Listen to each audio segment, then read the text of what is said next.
If you haven't interviewed in a while, you might not be familiar with the concept of behavior-based interview questions. It's the idea that the best predictor of future behavior is past behavior. And while that theory makes perfect sense, and it should be easy to give some examples of when you were an absolute rock star at work, for some reason, it can be very hard. So today I want to provide a formula and break down some tips in order to make it easier for you. If you're new to my channel, hi and welcome. My name is Kristen. I am a 25-year veteran hiring manager turned executive career coach. I help mid to senior level corporate women get promoted and transition into work they love. So if you're not familiar, let me give you a couple of examples of behavior-based interview questions. So example number 1. Can you provide an example of a time when you delivered despite a lack of budget or a lack of resources? What happened and what was the outcome? Example number 2. If you were given a new project and didn't know where to start, what would you do? Tell me about the first thing, the middle thing, and the last thing you would look at. So you can tell it's a little bit more involved than just what's your greatest weakness. So number 1, you need to select several stories, multiple stories that demonstrate your skill set.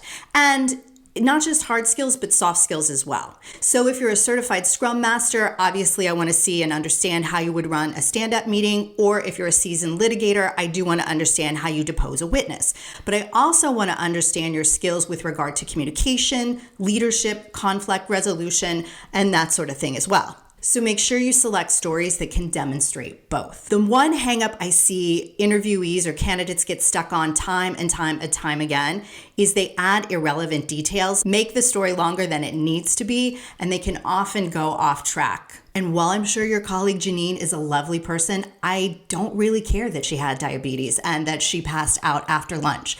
Make that more concise. Something such as, I had a colleague fall ill and I had to take over the marketing launch. Keep it short, share only what's essential. Number 2, I want you to show me a little bit of vulnerability and a lot of growth mindset. So here's the deal. We hire people that we know, like, and trust. And if you're in the marketing field, you've already heard that a million times because we buy from brands we know, like, and trust. And you as the candidate need to establish that know, like, and trust in a really short amount of time. And the best way to do that is to show a little bit of vulnerability and show me your human side. So that means sharing when a project or a plan didn't work out. What did you learn from it? Maybe you had to fire somebody. Firing people is always a terrible thing to have to go through, but understanding and being introspective about what you might do differently shows me a growth mindset, and that's definitely somebody I'm going to want on my team. Number 3, you want to ask them questions and make it a conversation. I can tell you from personal experience that the best interviews I've had both as a hiring manager and as a candidate are the ones in which it was just like having coffee with a colleague. And the best way to do that is to add questions onto your answers. So let me demonstrate. So let's say, for example, I've just given an answer where I've demonstrated my conflict resolution skills. I might end the answer with, would that be a valuable skill to have for the team? And then the hiring manager or the interviewer might say, well, not within our team, but definitely with legal. Or not within our team, but definitely with some of the vendors we work with.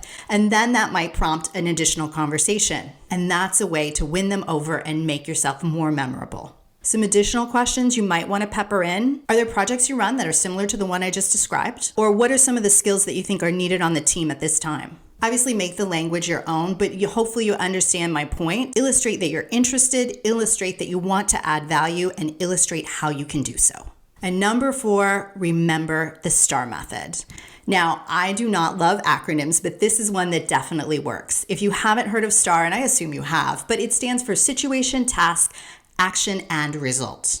And you don't have to answer every question with the STAR method. For example, one of the questions I always ask candidates is, can you tell me something that's not on your resume? And that wouldn't need that formal of a format. But it is a great formula to have if you are stumped and you need to go back and really think through. So let's go over it briefly. So situation, that is the story or the stories that I want you to learn, and I want you to practice this like you are Beyonce preparing for homecoming. The reason is you're gonna get nervous in the middle of the interview. So if you practice in front of the mirror, in front of people, backwards, forward, it's gonna make it a lot easier. Again, remember, make it concise, 3 to 4 sentences max. So task, you might not need to repeat the task if it's obvious from the question. So for example, if you're a seasoned litigator and I say, hey, can you tell me about a time where you had blah, blah, blah happen with a client negotiation? You don't need to restate that. But here's a quick and easy tip if you can't think of an example for the question that's given to you.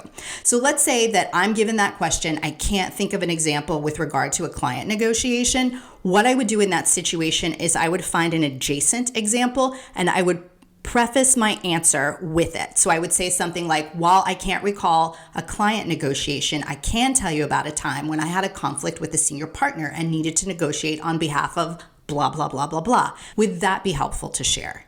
So by doing so, you not only demonstrate that you understood the question, you're not just going off in left field, but you establish yourself as a very clear and excellent communicator. And that's definitely somebody I would want to hire for my team. Action. So what'd you do? And this is the part where I do want you to get a little bit vulnerable, demonstrating what has happened in the past where not in every situation, but in some of the situations, it hasn't worked out as you'd liked.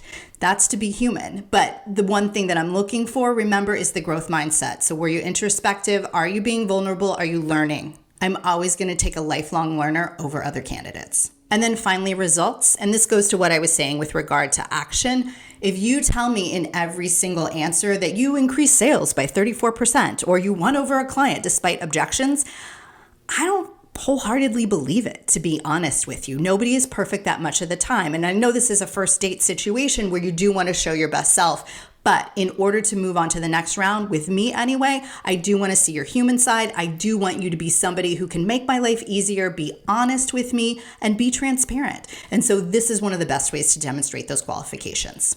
If you want more help with behavior-based interview questions, I do have a whole guide on my website. It's very thorough. It talks not just about the types of questions you would be asked, but shows model answers and contains a couple of additional sections with regard to how to negotiate a salary range with a recruiter, thank you notes you can send, and what to do if you're rejected. So I'll put that link below and you can check it out. It's at worklikeagirl.co/products. Did you find this video helpful? If so, I would love it if you would like, share, and subscribe. My goal with this channel is to build a really intelligent, supportive, kind, and helpful community of job seekers where we can lift each other up, help each other find opportunities, and get promoted. I come out with new videos each week, and I will see you then. Until then, take care.